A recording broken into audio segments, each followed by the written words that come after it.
Thursday, the 24th of June. I've just popped up to the land to drop off some supplies and to make a mini project, which is a New Zealand style composting toilet for the bush. Actually, my mother sent me the website link for this. Pretty simple. We've got a big bucket which we're going to fill partially with topsoil, leaves and whatnot, poop into that, put more on top.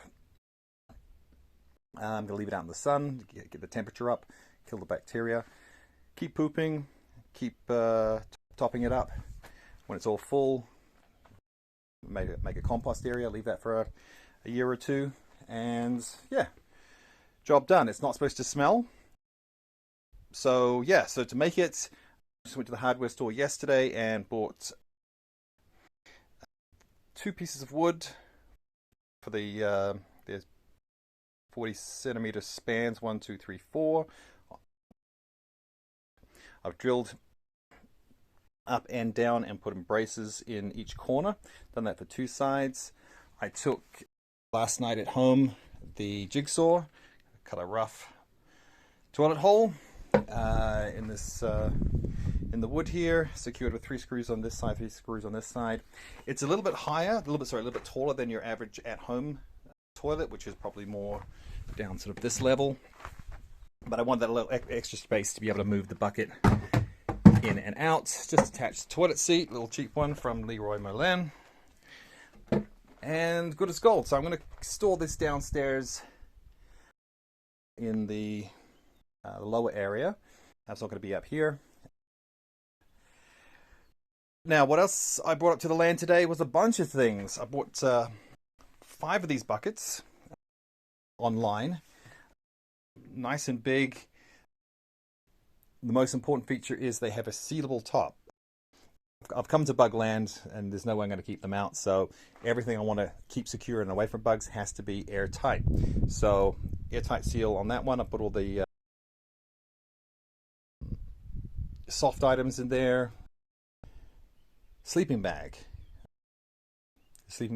liner, the hammock, a spare sweatshirt, some other clothes. It's in there to keep bugs out of those. Later I've got 1, 2, I've got 3 more for other storage. I'm thinking also for food when I start bringing food up here. Cooking oil, soy sauce, condiments. Have squeezable bottles, and then keep those squeezable bottles inside a bucket. Anything that is open, in terms of an open packet, put it inside the suitable bucket. I also brought up some leftover wood, but that'll be useful for something.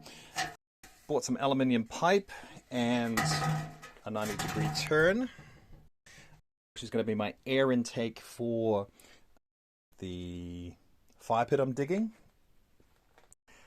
The outtake for water, because when it fills up, if it fills up with water, I'm sure it will. I've got a pipe here which will run. I bought a hose, which an attachment, so that can go attached to the outlet of the main receiving tank, which I've got installed there. What else? That's pretty much it today. Oh, and another 18 liters of water. Water is the biggest issue. I have not found the stream, and I don't think it exists. And that puts a bit of a kibosh on one of the plans I'd hoped to make, and that was a tunnel greenhouse. It's a good, great spot for it, just down maybe 2 terraces down here. Maybe I can do it next year if I gather enough water this winter. Maybe obviously we've got 1, 2, 3, 900 liters. If I can maybe put in 4, that'll give me 1.2. If there's enough, I can put 4 more down there and just run a hose from there down to 4 more tanks down there next to the greenhouse here. So if I have 1,000 liters, 1,000 liters, 2,000 liters, maybe, and run a greenhouse with an automatic watering system. Maybe that might work. But without the stream, I thought the property had access to the stream, and I was planning on pumping water up here to a reservoir and then using that to maybe to water a greenhouse. I can't find the stream, so it probably doesn't exist. Because I did take that route all the way across here. There's the cabin, and just recently just finished digging what is going to be a meter by meter fire pit. Big pile of dirt.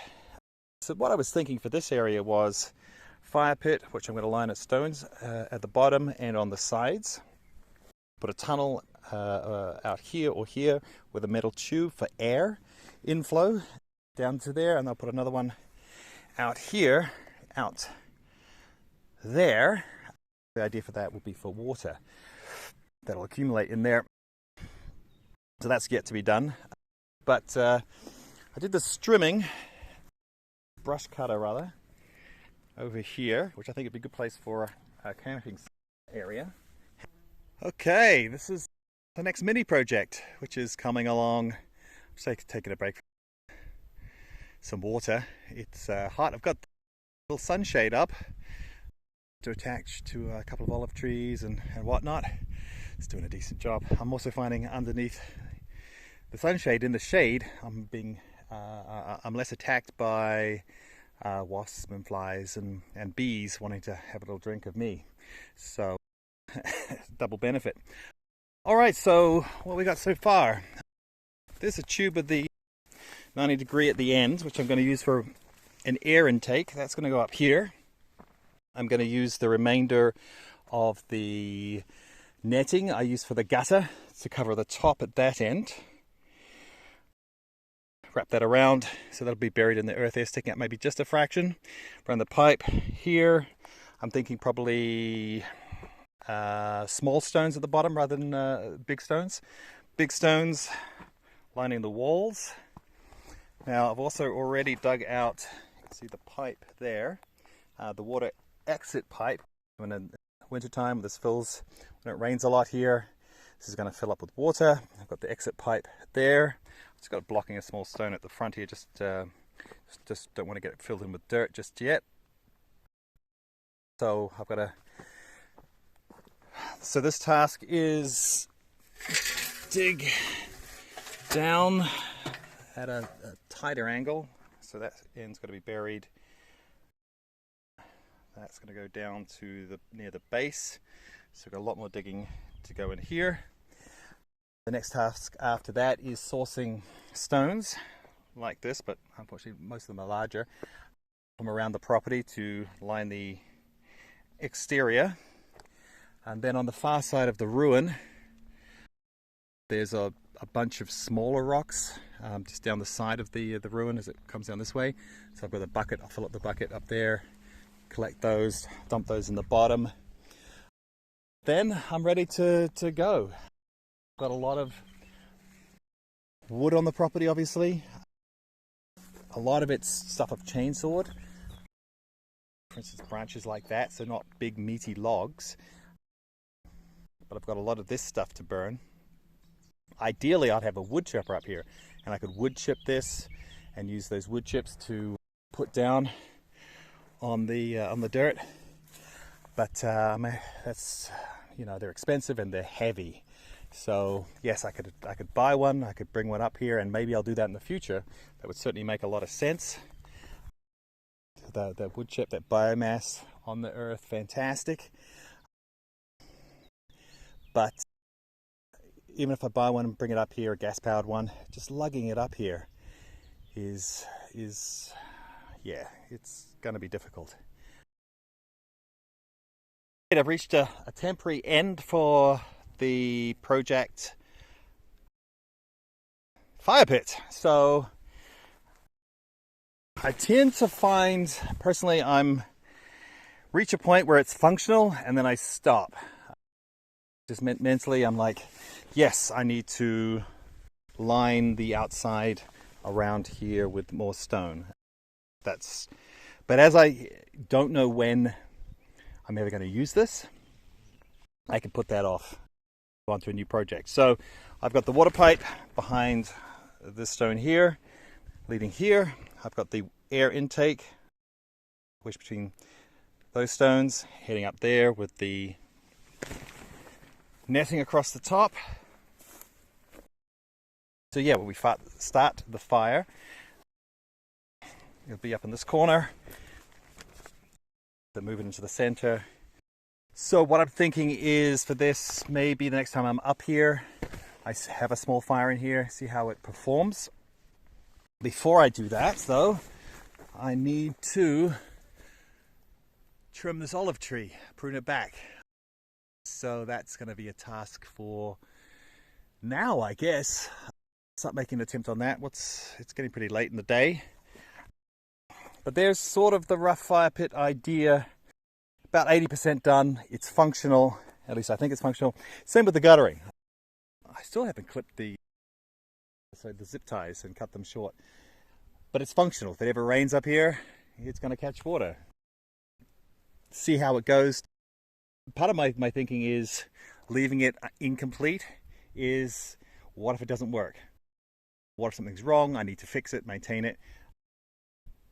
If it's 80% done, it doesn't work quite right, I can fix it and then do the final finishing touches. Same with the fire pit. See how we go there. Prune back that tree above. Now, unfortunately, the branches directly above are blossoming, blooming, so they'll actually have olives. So that's have to cut those back. They're in the wrong place at the wrong time. So anyway, it doesn't look very pretty, but it's fine for now. That's the other thing. Aesthetically, I'm less interested in how things look. Thought I would be. I watch lots of YouTube videos, how-to videos, and they do a fantastic job and to the nth degree, and they show you everything step by step, and it's fantastic. Me, I get hot, I get tired, I get sweaty, and I'm like, let's just get this over with. Maybe I'm cutting too many corners here. I mean, this stone here is just simply too big, but right, this one here. But I'm thinking of a big stone for that back wall. Find another right side stone for this spot. Replace that one with something bigger as well, but again, it's got to be the right shape. And then shuffle around. So there's a lot more fine tuning on this to go to make it look really nice. But for now, I could come up here, camp. Once I get my kitchen, food, water situation sorted out. Cooking facilities. Got the compost toilet now. But so cooking facilities, washing facilities, and then fire pit for relaxing by, we're good as gold. So I'm not actually that far off being able to camp up here. I've got a bunch of cutlery, crockery, odds and ends in the Old Town Cave, which I can dig out, see what's useful for here, and start bringing that up. And then it's just food and liquids. Got sleeping sorted out with the hammock, sleeping bag liner. I don't think I'll be able to have a terrible night's sleep, but I can sleep up here. I've got the composting toilet. Washing. I need to have a basin, a sink of some sort, some fashion or something I can pour a bottle or two of water in to wash myself. Let me think about that. I've obviously got the big plastic buckets that I've just purchased. I can use one for that. And then I want to be able to boil water for coffee, for cleaning. I've got the gas stove. I have to check how much gas is in that. So yeah, I'm not actually that far off. 1 or 2 hauls of cutlery, crockery, another haul of food, packaged food. And we're good as gold. Fantastic.